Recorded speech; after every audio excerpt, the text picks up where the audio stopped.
Eleanor Vance had always seen the world as a giant spreadsheet. Everything could be tallied up, analyzed, and optimized. That Tuesday afternoon, as the sedan cruised across the Brooklyn Bridge, she looked down at the red brick rooftops and immediately thought, potential profit per square foot, total waste, ripe for the wrecking ball. The Brooklyn Rebirth Project wasn't just another gig, it was proof of her whole philosophy. The future had no time for being soft. "Pull over at the next corner, Robert," she told the driver over the intercom. "I want to walk for a bit." "I need to feel how stagnant this place is," she thought. Her old man always used to say, "Never buy land you haven't actually walked on." Meanwhile, just a couple of blocks over, Liam O'Connell was chatting with a gear smaller than a pencil tip. "Come on, you little pain," he whispered, nudging it carefully with a tiny pair of tweezers. "Just slide right into place." "Are you talking to the clocks again, Daddy?" The voice of his 8-year-old daughter Sophie chirped up from the corner. She was spread out on the floor, coloring a dragon with 6 wings. Liam smiled. "I'm not talking to the clock, sweetie. I'm coaxing it. They all have their own little personalities." "Like Mrs. Henderson down the street?" Sophie asked without looking up. "Always grumpy but secretly really nice?" "Exactly," Liam chuckled. "This watch is Mrs. Henderson. It just needs a little bit of patience." His world was built on patience, a world where time wasn't an enemy to be beaten, but an old pal to be listened to. Eleanor cut down an alley for a shortcut, a completely uncharacteristic move for her. She was glued to a report on her phone when she felt a sharp yank. "Hey!" Her reflexes were crazy fast. She gripped her purse strap, not the watch, anything but the watch. The scuffle only lasted a few seconds. A hard shove. She went down. By the time she could gather her wits, the attacker was gone. Her purse lay wide open, but her eyes were locked on a single object, glinting gold against the grimy concrete. It was lying face down. Her heart stopped. Trembling, she picked it up. The crystal was shattered. The delicate hands were bent. And worst of all, it was silent. Dead silent. No. Control, the very thing she'd spent her life building, shattered just like the watch face. She sank onto the ground, clutching it, and for the first time in years, she cried. Not quiet, composed tears, but gut-wrenching sobs. All her power, the buildings she owned, the zeros in her bank account, it was all meaningless compared to this one brutal fact. The only thing that truly mattered to her was busted. She didn't know how long she sat there until the cold got into her bones. Do something. She stumbled to her feet, looking around, totally lost. And then she saw it. A warm light. An old wooden sign. O'Connell and Son. Watch repair. Could it be? A tiny sliver of hope. She pushed the door open, carrying her meltdown into a quiet, orderly space. The smell of old wood and machine oil hit her. A man with kind eyes looked up. A little girl stopped coloring and stared at her curiously. "Excuse me," Eleanor began, trying to keep her voice steady. "Ma'am, you're bleeding," the little girl said, pointing at Eleanor's knee. The man was on his feet instantly. "Please, have a seat. Sophie, can you grab the first aid kit from the drawer?" "Got it." Eleanor was stunned by their simple, immediate kindness. No questions, no judging. She sank onto a rickety wooden chair, the full weight of her exhaustion hitting her. Liam came back with the kit. He cleaned her wound in silence, his movements gentle and precise. "Thank you," she whispered. "No problem. Looks like you had a rough afternoon." Eleanor let out a bitter laugh. You could say that. She took a deep breath. "Actually, I came here for something else." She shakily opened her palm. Liam squinted. He didn't need his magnifying glass to recognize the high-end craftsmanship of a Patek Philippe, even in that sad state. But he also noticed the gentle wear on the gold case, the tiny scratches that only came from years of being treasured. "It was my father's," Eleanor said, her voice catching. "He gave it to me before he passed." Nodded, understanding dawning in his eyes. "I see." The simplicity of those 2 words felt like a huge burden lifted. He didn't offer empty words of sympathy. He just got it. It's pretty messed up, she stammered. I don't know if it can be... Let me take a look. He carefully took the watch, setting it on a velvet pad. He fitted a jeweler's loop to his eye, and his world shrunk down to gears and springs. Sophie tiptoed closer, peering curiously over her father's shoulder. Ah, Liam murmured. The balance wheel is shot. The hairspring is probably broken, and that crystal, finding a replacement is going to be tough. Every word was a punch to Eleanor's fragile hope. So, it's impossible to fix? She asked, her heart sinking. Liam looked up, meeting her red-rimmed eyes. He saw the desperation there. He was a repairman. His job was to fix things that were broken. But sometimes he felt like he was fixing something more than that. I didn't say it was impossible, he said slowly. I said it would be tough. It's going to take some time. Time? Eleanor repeated. Time was the thing she always tried to beat, to control. Yep, time. And a little patience. He glanced down at his daughter next to him, then back at Eleanor. He saw two women, one older, one young, both putting their faith in him. Can you fix it? Eleanor asked again, the question now a plea. Liam took a breath. He knew he was taking on more than just a repair job. This wasn't just fixing a watch. This was putting a memory back together. I'll do my absolute best, he said. 4 words. They weren't a guarantee, but they held a sincerity Eleanor hadn't heard in ages. 3 days later, Eleanor was back at O'Connell & Son. I need to check on the progress. It's a valuable item. I need to make sure this guy knows what he's doing. But as she stood outside the old wooden door, she knew she was lying to herself. She hadn't come for the watch. She had come for the quiet. She pushed the door open. The familiar symphony of ticking welcomed her. Liam was bent over his work, but Sophie saw her immediately. Miss Eleanor, the little girl chirped, dropping her book. Daddy, Miss Eleanor is here. Liam looked up, a small smile on his lips. Hey, I had a feeling you might swing by. I just wanted to check in, Eleanor said, feeling slightly awkward. Any progress? Some, Liam replied, removing his loop. He pointed to a series of tiny parts arranged neatly on a velvet tray. I've completely taken apart the movement. Like I said, the hairspring was broken. I've ordered a new one from a supplier in Switzerland. It'll be a while. That's fine, Eleanor said, surprisingly quickly. Take all the time you need.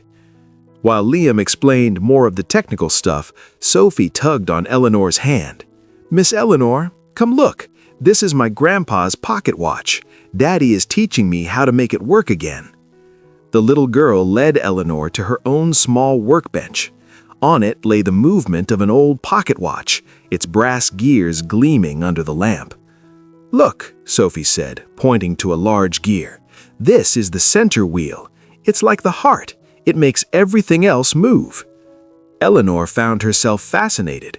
She sat on the small stool next to Sophie, listening as the girl explained the escape wheel, the pallet fork, and the balance assembly with the passion of a pint-sized expert. In Eleanor's world, meetings were about billion-dollar figures. But here, in this small corner, an 8-year-old was explaining the magic of a machine that fit in the palm of your hand. For the first time in years, she felt like she was actually learning something new. Want to try? Sophie asked, holding out a tiny pair of tweezers. Oh no, I'd be scared I'd break it. It's okay, Sophie grinned. Daddy says anything can be fixed as long as you're patient enough. The words really hit home for Eleanor. She glanced over at Liam, who was watching them quietly with a warm look. She realized that maybe this was what she'd been missing. Patience, the belief that what was broken could be fixed up. That visit was the first of many. Twice a week, Eleanor would find an excuse to drive to Brooklyn. Checking on the progress became her private excuse. She would sit with Sophie, listening to her stories about school and her neighbors. Through Sophie's eyes, the neighborhood was no longer a property to be cleared out. It was a living thing. That's Mr. Rossi's bakery, Sophie would point out the window. He always gives me an extra cookie. and that's the park where Daddy and I fly kites." Eleanor started seeing faces and stories instead of just numbers on a report. Her relationship with Liam slowly changed too. Their conversations moved beyond the watch. One afternoon, while Sophie was doing her homework, Liam looked up from his bench. "You look beat," he observed. Eleanor sighed, her shoulders slumping. A long day, meetings, figures that don't add up, egos that are too big. "I only have to deal with the egos of old watches," Liam said, a spark of mischief in his eyes. "They can be pretty stubborn too." Eleanor laughed. "I can imagine." She hesitated. "Honestly, I'm jealous of you." Liam raised an eyebrow. "Jealous of me? A watchmaker in Brooklyn?" "You make things with your hands. You fix them. You bring order to chaos," she said, her voice softening. "Me, sometimes I feel like all I do is move numbers from one column to another." It was the most honest thing she had said to anyone. Liam was quiet for a moment, the ticking of the clocks filling the space between them. "All work has value, Eleanor," he said gently, "but maybe you're just in the wrong spot." That night, on the drive back to her gleaming penthouse, his words echoed in her head. In the wrong spot. Could it be? The following week, Liam did something unexpected. "This Friday night, Sophie and I usually grab pizza at Sal's. It's no fancy restaurant, but he makes the best slice in Brooklyn. Would you want to join us?" Eleanor, used to business dinners at New York's most exclusive spots, felt a strange rush. "I'd love that." Sal's Pizzeria was exactly as Liam described, loud, crowded, and smelling gloriously of garlic. Sophie happily showed Eleanor the right way to eat a New York slice. Amid the laughter and easy conversation, Eleanor felt her CEO armor melting away. She was just Eleanor, eating pizza with a kind guy and his wonderful daughter. Sophie's mom, she loved this place, Liam said quietly, while Sophie ran to get more napkins. He told her about his wife, about the illness that took her too soon. He spoke of the difficult early days of raising Sophie alone and how the shop had become their sanctuary. Eleanor listened, her heart aching with empathy. And she shared too. She told him about her brilliant but demanding father, the pressure to always prove herself, the loneliness of being at the top with no one to share it with. They were two people from different worlds, connected by the scars of loss and loneliness. Their relationship had crossed the line from craftsman and client. It became a friendship, and then it quickly blossomed into something more. He showed her the hidden spots of Brooklyn. She took him to a concert at Lincoln Center. He saw the brilliant, vulnerable woman behind the cold exterior. She saw the strong, steady man behind the gentle demeanor. And then disaster struck, not from a dark alley, but from the very world Eleanor had built. Liam was searching for a replacement escape wheel for the Patek Philippe. It was an extremely rare part, and he had to call an old friend who worked at the city planning office, a guy who happened to be a vintage watch fanatic. "I'll see what I can find, Liam," his friend Mark said over the phone. "In the meantime, you hear anything about this Project Brooklyn Rebirth? It's about to get the green light. Gonna totally change your whole neighborhood." "I've heard whispers," Liam replied, a vague uneasiness stirring. "Another luxury condo job, I guess." "More than that," Mark said. "It's huge. Vance Development. They're scheduled to demolish the entire block from 3rd to 7th. I'll email you the development plans." When Liam opened the email, a chill went down his spine. A massive red overlay covered his neighborhood. Mr. Rossi's bakery, the park where he and Sophie flew kites, Sal's Pizzeria, and right in the center, a red dot marking the spot of O'Connell and Son. His heart pounded in his chest, and then he saw it. At the bottom corner of the blueprint, a crisp official digital signature. Eleanor Vance, CEO, Vance Development. Liam's world crashed. Everything, the talks, the laughter, the hesitant kiss in her apartment. Had it all been a setup? Had she gotten close to him, become friends with his daughter, just to do market research, to gauge how much the community would fight back? Rage and betrayal, hot and bitter, flooded through him. He didn't call, he didn't text. He worked through the night with a cold, terrifying focus. He reassembled her watch, nearly complete, leaving out only the final gear. The next day, when Eleanor arrived at the shop with a bright smile and 2 hot chocolates, she was met by a different Liam. He wasn't smiling. His eyes were cold as ice. "Liam? What's wrong?" she asked, her own smile fading. He didn't answer. He silently placed the watch on the counter. It was nearly perfect, its new crystal gleaming, its hands polished and straight. "It's almost done," he said, his voice terrifyingly flat. "Oh, Liam, it's amazing! I knew you could do it!" she exclaimed, unaware of the storm brewing beneath the surface. "Yeah," he said. He slid a stack of papers, the printouts from Mark's email, across the counter toward her. The color drained from her face as she recognized them. "Liam, What was this all about, Eleanor?" He cut her off, his voice still low but filled with pain. "Some kind of research project? Or were you just curious to see how the people you're about to make homeless live?" "No, it wasn't like that," she stammered. I didn't know it was your neighborhood. It was just business." "Business?" he repeated, a bitter laugh catching in his throat. "Your business is tearing down my home, my daughter's future, and this whole community? And you come here, play with my little girl, eat pizza with us, all while you're planning to bulldoze everything? Please, let me explain." "There's nothing to explain." He pushed the watch toward her. "I think you should finish the rest yourself. After all, you're the one who's good at tearing things down, right?" His words were a dagger in her heart. Sophie, sensing the tension, was peeking from behind a doorway, her eyes wide with tears. Eleanor looked from Liam's stone-cold face to Sophie's frightened one. She wanted to say something, anything, but no words could fix this. She shakily picked up the watch, which felt heavy as a brick. She turned and walked out of the shop, leaving behind a shattered silence and the soft, heartbroken sobs of a little girl. Eleanor returned to her penthouse like a ghost. Her world, once a place of clean lines and clear figures, was now blurry and meaningless. She placed the Patek Philippe on her huge glass desk. It was nearly perfect.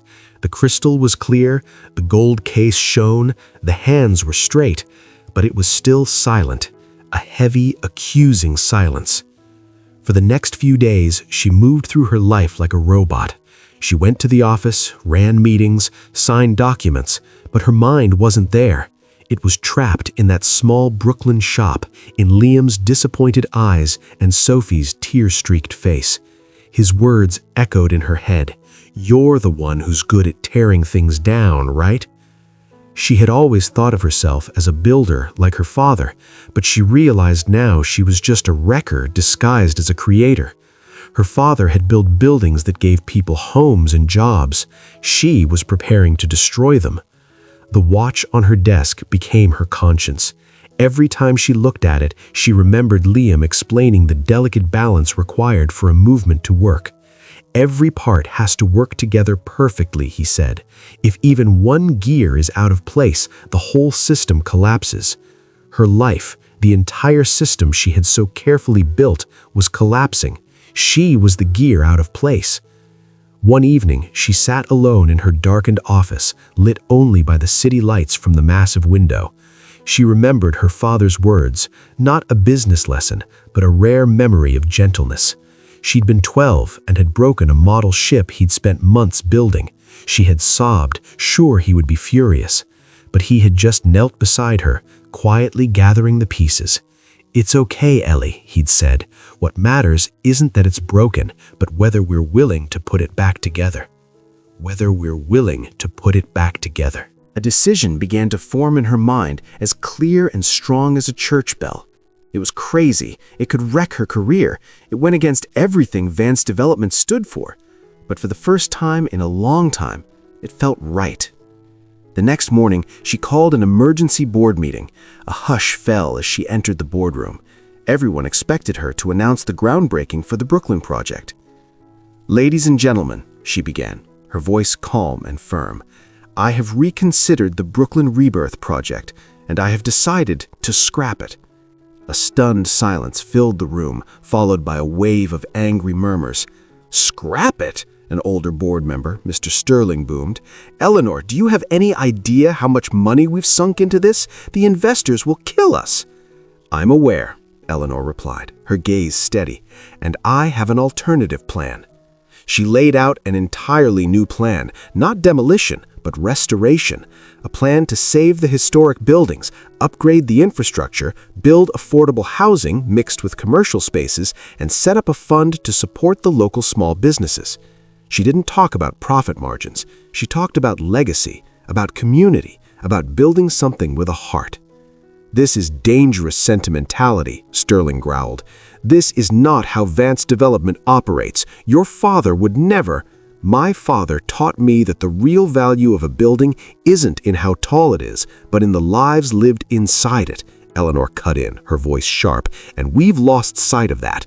If this board doesn't approve my plan, I will resign." The room fell silent again.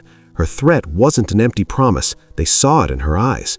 It was a fierce battle, a close vote, but in the end, her plan passed. Eleanor had gambled her empire, and she had won. Meanwhile, in Brooklyn, the rhythm of Liam's life was off. He still opened the shop every day, still fixed watches, but the joy was gone. Sophie had grown quiet too. She no longer chattered about gears and stories. "Daddy, is Miss Eleanor not coming back?" Liam didn't know how to answer.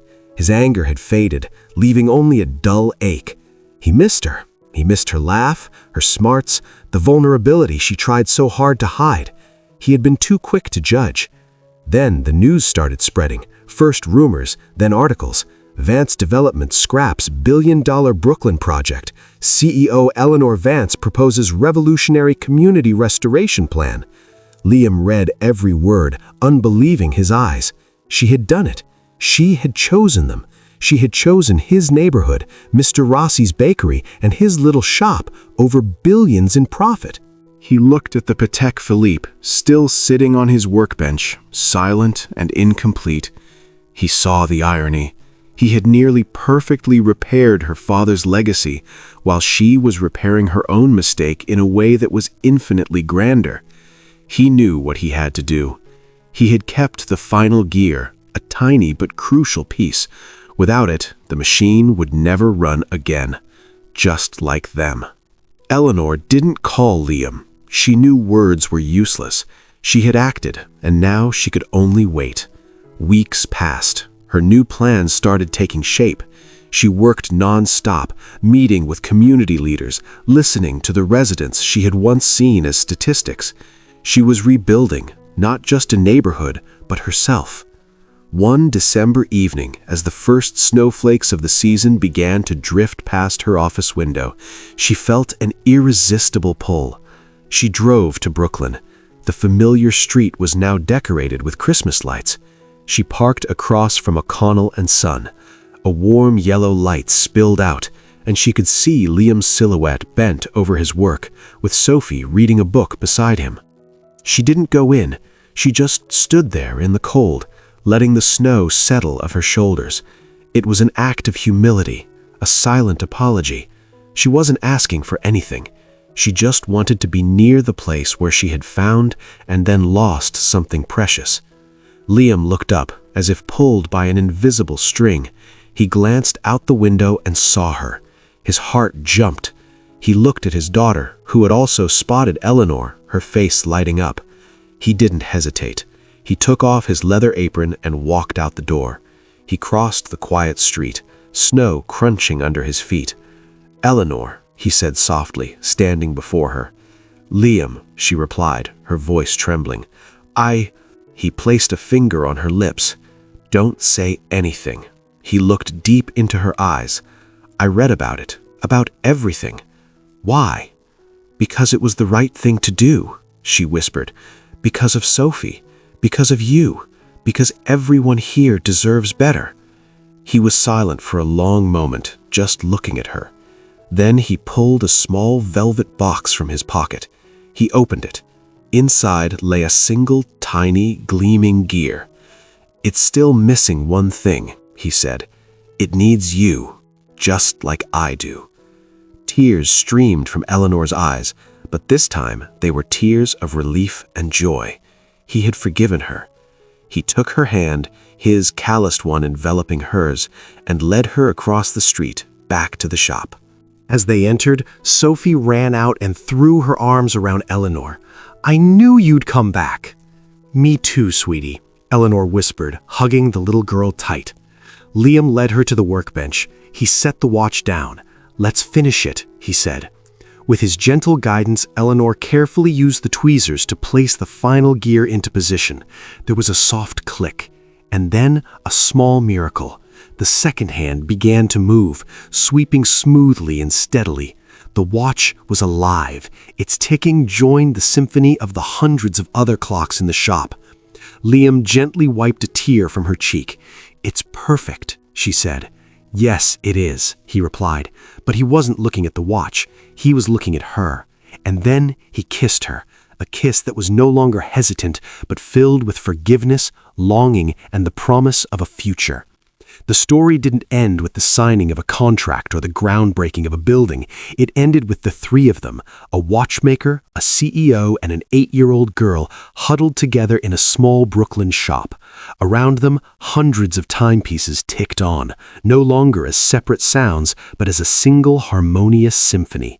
This space was no longer just Liam's, it was the heart of a new family, one put together from broken pieces, a family where love had healed the cracks in time and created a shared rhythm, whole and timeless.